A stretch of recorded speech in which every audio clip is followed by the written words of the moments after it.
ఈరోజు కాసేపు నిజాలు మాట్లాడుకుందాం అండి. సో సపోజ్ ఎవరైనా ఒక ఫంక్షన్కి ఇన్వైట్ చేశారనుకోండి, నేననే కాదు ఆల్మోస్ట్ అందరూ ఇలాగ కొన్ని కామన్ థాట్స్ ఉంటాయి అనమాట లేడీస్కి. అలాగా ఫస్ట్ వీళ్ళ ఫంక్షన్కి మనం ఏం చీరలు కట్టుకోండి, అసలు మన దగ్గర ఏమన్నా ఎన్ని చీరలు ఉన్నా సరే అది కాదు ఇంకేదో కావాలనిపిస్తుంది కదా.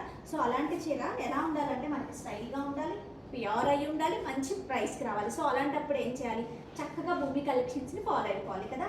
సో ఈరోజు వీడియోలో ఇంత మంచి మంచి సారీస్ అండి, pure matkas, handloom matka with muslin pallus. ఇవి లాస్ట్ టైం చూపించినప్పుడు చాలా మంచి రెస్పాన్స్ వచ్చిందండి వీటిలో, ఈ ప్యూర్ మస్లిన్స్లో. సో ఇట్లా కంప్లీట్ జామ్దాని వీటిలో. నెక్స్ట్ వచ్చేసి ఇలాగా మంచి ఏమంటారు వీటిని, లెనిన్స్, ప్యూర్ లెనిన్స్లో ఇట్లా డిజైనర్ కాన్సెప్ట్లో కూడా మన దగ్గర చాలా వేరియేషన్స్ ఉన్నాయి. ఇంకా బడ్జెట్ ఫ్రెండ్లీలో కూడా కొన్ని చూపిస్తాను. So don't miss out today's video. Stay tune to Bhoomi collections. Thank you so much.